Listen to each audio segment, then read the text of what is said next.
It's the Vestavia Hills City Schools podcast. I'm Whit McGee. And I'm Brooke Wedgeworth. Brooke, how you doing? I'm doing well, Whit. How are you? Doing good. So I guess this is, about 2 weeks into the school year at this point? Yes, second week. What's been your favorite thing that you've seen so far? Oh, that's a tough one. Well, I've been in a lot of classrooms over the past, it's really been a week, honestly, Whit. But I've been in a lot of classrooms, and I think just seeing the excitement from teachers and students who seem to be really thrilled to be back in school, and lots of teachers on the first day going in several classrooms, lots of teachers were doing, I would say, icebreakers or activities where they were really sharing with their kids some interesting facts about themselves, and then doing games and activities to get to know their students. So that was exciting to see them connecting with the students and trying to really build a community in their classrooms. Dr. Antonio Cooper, our Director of Curriculum and Instruction, and Dr. Amy England, Assistant Principal at Vestavia Hills High School, are both with us as well. Welcome. So same question to both of you. What's been your favorite thing that you've seen in the schools so far this year? I would have to say just seeing kids back in the school, being able to help them. I really loved seeing the kids come in and ask questions and try to figure out, what's the best for them. I have to say some of the similar things that you just said, which is that, we're all educators. So we're all educators because we love children. And the greatest thing for me is having children back in the building, having our students back in to make the halls lively. When you're walking around an empty school building in the summer, it feels very weird. And so to have all of our students back, to hear them in the hallways asking, which way do I go? Where's the cafeteria? Things of that nature just brings me joy. And the other part is, like Brooke said, just seeing those get to know you activities in the classroom. Those are why we're here. We want to build relationships with our students and make sure that we have that connection with them so that when times get rough, when the education and the curriculum gets rough, they can rely on those relationships that we're building on these first 2 weeks of school to be able to help them get through that. We today are talking about some things that have happened in the past school year. And I have in front of me the latest edition of the Vestavia Hills City Schools annual report, the 2021-22 report. Just came out last week, and you can get a copy of it all kinds of places around town. Any of our schools, here at the Board of Education, City Hall, the Chamber of Commerce. You can also check it out online. If you go to our website, you can see it there. I love this report, and it always hits right at the start of the new school year, and it just kind of energizes me for the new year ahead, and I think gives the community something to really be proud of, because we hear about great accomplishments at graduation every year, but it's not necessarily a complete picture of everything that's gone on in the system. So I definitely encourage you to get a copy of this. If you go to the very back of it, there are 2 pages that have district data from the past year. Academic data, enrollment. We had 7,100 students in the system in the past year, 96% average daily attendance, it's amazing. What do you attribute that to when you think about just the fact that students want to be here and they are here? Almost everybody, every day. It goes to our core, that unparalleled community support. We have that support of the community, and our students, with those relationships that we are building, they value time spent in the buildings. And like some of the things that we'll get into today about the content, the curriculum, and the teachers, it makes them want to come, kind of feel left out if you're not there. Yeah, and I think also just making sure that they're receiving the instruction that they need, but also everything builds. So if a kid misses 1 day or 2 days, I think they know that they need to be there because it's important. Every day is important. So I think that's why, every kid wants to come to school every day. Well, and the value in our community is so great on education. I think it's emphasized in so many of our homes and families. And so the students get that too. They know they value their education. They know they're getting a great education and a great learning experience, and they know that's going to affect them for the future. So I think that's really been instilled in our students, and the parents value it. So that's why kids are here. One of the things that I think is really special about our school system is the amount of coursework that we offer students to prepare them for the next level of learning, specifically in AP and dual enrollment. And so we're going to cover some of that today.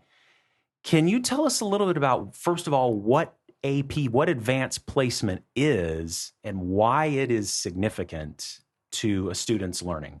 So advanced placement is the opportunity for students to take courses that will allow them to get college credit if they make a qualifying score, 3, 4, or 5 on the test. So it gives them the opportunity to go ahead and be ahead when they get to college. So if they start their freshman year, they could possibly start their freshman year of college as a sophomore, just due to the fact if they take multiple AP courses and the school accepts them. Then those AP classes, am I right, they are national standards, where it levels the playing field for students in Alabama with students in Wisconsin and students in California. They will be covering the same standards as opposed to just a regular state social studies or science class where our standards may be different from a school system in Florida.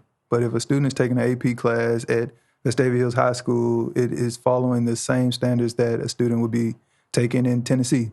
Well, and I don't know about you all, but when I was in high school, which was a long time ago, we didn't really have that many AP offerings. I mean, I really think we had about maybe 3 or 4 options all throughout. And we were a large high school, but I look at the opportunities that we offer our students, and it's just crazy to me that we have so many AP offerings. So I would love for you all to talk about really the variety of offerings, how many that we have for high school students, and maybe even some of your favorite ones that you've heard students talk about, or some that you feel like we offer that other school systems around us maybe don't. Well, we have 29 different AP courses at the high school, so that's in and of itself is huge. Wow. But we also allow students to self-study. So if they want to take an AP test that we don't actually offer the course, they can do that as well. And one of the things that is important for them in the courses are some of the, like APUSH, which is AP US History. We offer over a 2-year period. Some schools offer that in 1 year, and I think that makes us a little different, but our scores are extremely high in that area. We have 4s and 5s for the most part in that category, and I think that's because we have the curriculum spread out over a 2-year period, which helps them really delve in deep. But our other courses, we have lots of different options that just allow kids to meet their needs and what their interests are. And that's true because there's AP offerings in fine arts, world languages, science, history, English, math. So really kids can find where their strengths are and where their interests are, and really there are options for all of them. Yes, that's the AP in computer science too, where we have that option for the students. So it's a lot of different areas where they can get that credit. That's so interesting. You mentioned there are 29 offerings now in advanced placement. And I seem to remember just a year or a couple of years ago, it was like 24 or 25. So continuing to add and bulk up in that area, I'm interested to know, how does the high school determine what new AP offerings to add? Typically, a teacher will come to us and ask, I'm interested in teaching this course. What are your thoughts? And we'll talk through what are the advantages, disadvantages, why would we offer this? What would it compete with? What would it pull students from another course? And kind of talk through that. But once we realize that it's something the kids are interested in, we offer it. So we basically put it in our course catalog and we see if kids are interested. And if kids are interested, then we decide to offer that course. And if they're not, then we move on and we, try to find other offerings they might be more interested in. So one question that I have before we get into how students did in the past year with AP overall is, you mentioned that there's a different scoring system for an AP exam. So you go through this course, you get to an assessment to determine your proficiency in this area, and you are rated, is it a scale of one to 5? Okay. And so what does that correspond to on the collegiate level? Like, how does a student get college credit with that score? Typically, a student scores a 3, 4, or 5, and different colleges accept different levels of scores. So some schools require you to have a 4 or a 5 in a subject, and some schools accept 3s. It just depends on the school and what their requirements are for that particular course. Would you say that most schools accept 3s on the majority of things? Most state schools do. All right. So tell us the total number of AP exams that were administered in the past year, how many students took those exams, and then how many scored those scores that were acceptable by colleges and universities. All right. So we had 634 students take 1,405 AP exams, and we had 86% of those students score a 3 or higher. So, and that is the highest that we have scored in over 5 years. And that's amazing. I know we talked about this at our administrative meeting right before school started, but to really think about the fact that our kids are continuing to take more AP courses and more AP exams and continuing to improve their scores is phenomenal in itself. But if you think about what, for these students, what their last few years in school have looked like, and to think our teachers and our students and our administrators have persevered to say, we're going to continue teaching, we're going to continue learning. And then not only that, but then they really outperform. All of that put together is just, it's amazing.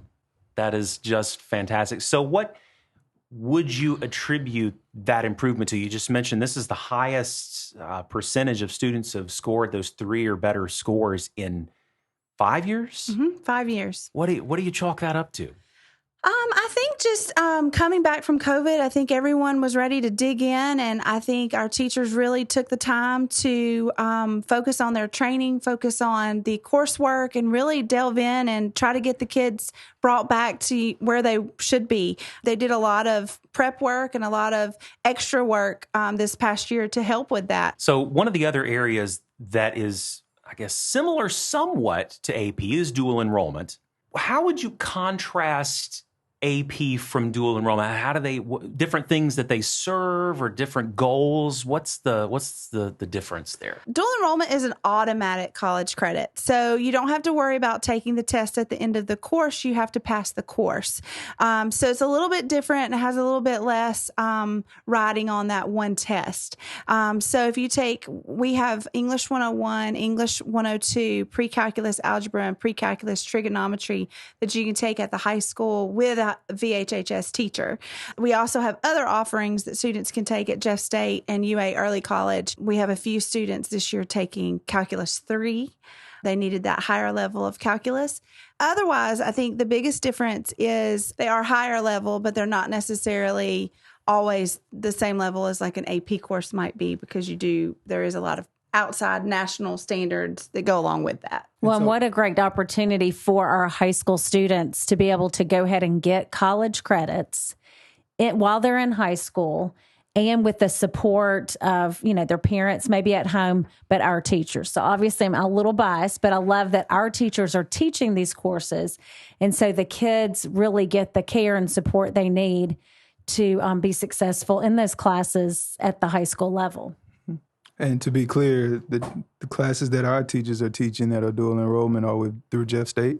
Okay. And the good part about that is that every university and college in the state of Alabama will accept those courses as if they were taught on their campus. So our students taking those classes at English 101, English 102 with our Vestavia teachers will have a college transcript that matches whatever college they want to go to in the state. And a lot of schools outside of our state will take those entry-level courses from Jeff State. I could think, Brooke, something you just mentioned about being able to take those courses on your high school campus. That seems like such an advantage. I like thinking back to my high school experience. I would love to have taken some of those early college math courses from a teacher that I knew and was connected with and knew was just right there. Smaller class, just a more personal, I would imagine, a more personal experience. Absolutely. Our students really have thrived in these classes, and they seem to really enjoy the coursework that still runs through Jeff State. So our teachers are still working with Jeff State, but they are our teachers on campus. And so does allow them to build those relationships and figure out, what a student needs to succeed. And we're also able to provide intervention or to help if they are falling behind. We're able to be that support for them that they might need to be successful.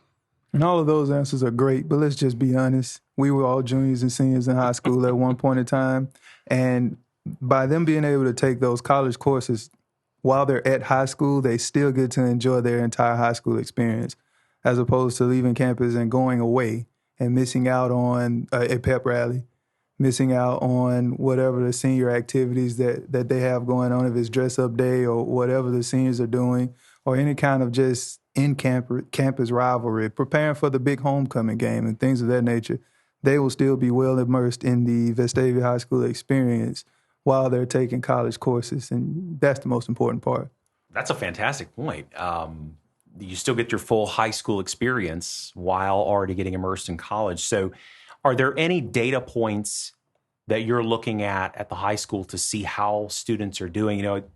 AP, we've got just, the raw data there on how many students took things and exams and, total numbers of who did what. Are there certain things in dual enrollment that you're looking at to keep an eye on how students are progressing and their success in those? Currently, we have like 150 students taking dual enrollment, and we really try to keep data over the last few years of how many students made A's, B's, C's. We really want to make sure that our students are being successful. And overall, our students are doing great in these classes. They're making A's and B's. Overall, our students are doing really well in these courses. Interested to know now that these programs are really well established. Future plans, things that might be in the works? We're looking at our college data to see what our kids are taking their freshman year of college and trying to figure out what might be the next class that we offer on our campus as a dual enrollment offering, and really just trying to look at the data from the freshman year and see how many students are taking which courses, which will help us make those decisions. And another piece is with you and I working on next steps, to which we will talk about and unveil to the community at a later date. Yes. But the other piece that we're wanting to do is increase the exposure to all of our community, all of our students and parents, to make sure that they know that we offer these courses and that their students can take them as early as their sophomore year. Whereas a lot of times they think they have to wait to their senior year or their junior year, and it has to be the right student, that will be able to undertake that college level course as a sophomore. But they're eligible to do those. But it's not necessarily just the English and the math that they're eligible to take. We want to expose them to, there are certain electives. And if you take those electives your sophomore, junior, or senior year through Jeff State, they'll pay for them. Absolutely free, 100% of the way. And they can then get part of their English and math paid for, or all of it paid for, just by taking these electives. And we would really like to steer our sophomores into taking those electives so that they can be able to see, is this the direction I want to go with my life, as opposed to waiting until they're out of school and they're going to college and majoring in these things, or if college, the 4-year degree is not what they want. If they want an A, let's make sure that they're taking it and mastering the subject area and the tech skills that they need to be successful in life.